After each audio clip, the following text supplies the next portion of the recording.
Conclusa la fase di raccolta, il 6 novembre scorso si è voluto celebrare e apprezzare insieme i frutti della stagione autunnale.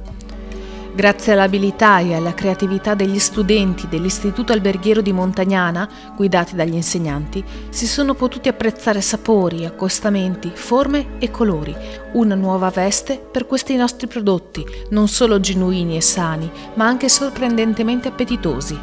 In questa occasione è emerso in pieno il connubio fra qualità e cultura montagnanese. I frutti della terra sono forse l'espressione più autentica di un territorio e lo sono più che mai per il nostro, vocazionalmente e storicamente rurale. Dalle antiche mura medievali che cingono il centro storico di Montagnana, la terra si estende tutto intorno tra i colli euganei e i fiumi fino all'Adige. In questo tappeto verde, la patata dorata di Montagnana, le mele di Castelbaldo, i vini di Merlara e gli ortaggi della Bassa Padovana la fanno da padroni. Siamo in una fra le più fertili pianure del mondo e ciò giustifica l'interesse millenario per l'agricoltura, da sempre tra le più evolute. Il paesaggio è espressione del lavoro e del genio umano, di una sapiente gestione millenaria che per secoli ha cercato di preservare le proprie risorse. Il degrado ambientale a cui abbiamo assistito negli ultimi decenni ha prodotto un impoverimento dei terreni. La gestione più consapevole e sostenibile riporta quelle tradizioni che costituiscono la vera identità. Di questo sono convinti i produttori agricoli che hanno scommesso e investito nella tradizione, ricercando la qualità e il modo corretto per esaltarla, farla conoscere ed apprezzare. Vasco Franceschi propone frutta che matura sull'albero, non più in frioconservazione. Questa sfida, perché comporta delle difficoltà, nasce da una vostra idea, un'esigenza sentita dal consumatore? Diciamo che tutte e due. Purtroppo stiamo soffrendo una crisi di consumi nel settore della frutta e i paesi un po' più avanzati, partendo dalla Francia, Germania, Olanda, Stati Uniti, stanno proponendo frutta con caratteristiche organolettiche sempre più vicine alla maturazione.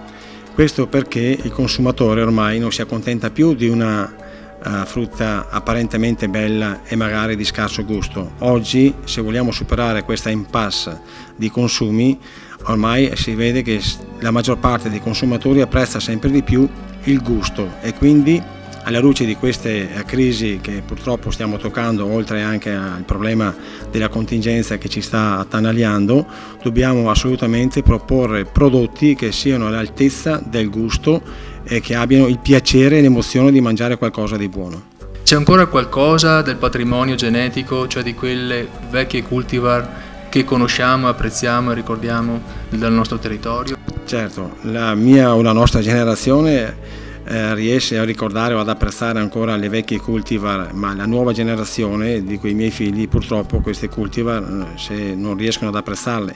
Noi viviamo di memoria e nella memoria abbiamo ancora delle varietà rustiche, diciamo rustiche perché non vorrei chiamarle antiche, ma che hanno fatto un po' la nostra storia e che sono ancora attuali e attuabili, ma purtroppo con dei limiti di mercato che noi chiamiamo in questo momento potenzialmente di nicchia.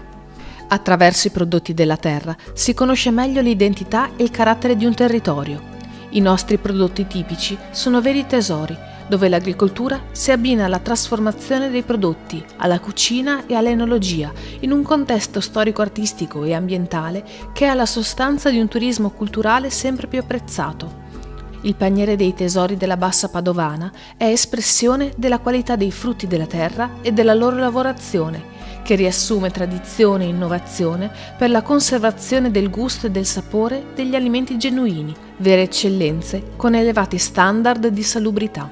I prodotti del paniere che sono stati presentati sono quelli autunnali, come le mele e le pere maturate sull'albero di Opì Camposole, pane e focacce preparate con le farine Petra del mulino Quaglia di Vighizzolo, la polenta di farina di mais Marano, pancetta, soppresse, lardo di Bertelli Salumi e la norcineria del salumificio Brianza.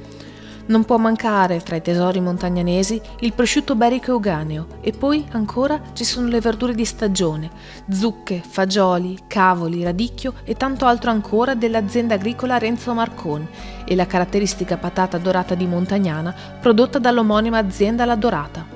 Il tutto accompagnato dai prodotti caseari della Mucca Verde e bagnato dai vini del Consorzio di Tutela Vini Merlara DOC, realtà fra le più importanti d'Europa, assieme alle altre cantine del gruppo Collis. Noi come cantina, come consorzio, con i nostri vini stiamo ottenendo un grosso risultato, perché appunto su questo territorio, binomio territorio, prodotti e quant'altro, ci crediamo tantissimo. Il gruppo Collis ha costituito delle società sempre nostre.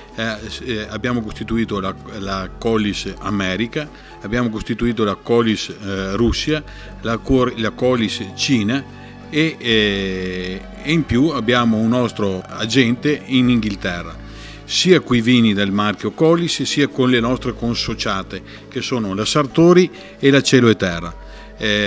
Noi oggi i mercati che va per la maggiore sono il mercato americano, il mercato svedese e danese, norvegese, tutti i paesi scandinavi, e il mercato inglese. Stiamo approntando un discreto lavoro in Russia e in Cina.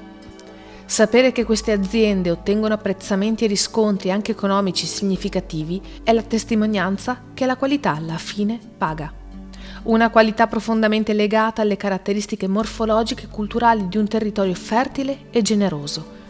Accarezzato dai colli e bagnato dalle acque dei fiumi Adige e Fratta, a volte tranquille amiche, altre volte impetuose e pericolose, il Montagnanese è ricco di storia, cultura e di tesori che i suoi abitanti sanno far scoprire e gustare a chi visita i suoi monumenti, le sue architetture e il suo paesaggio.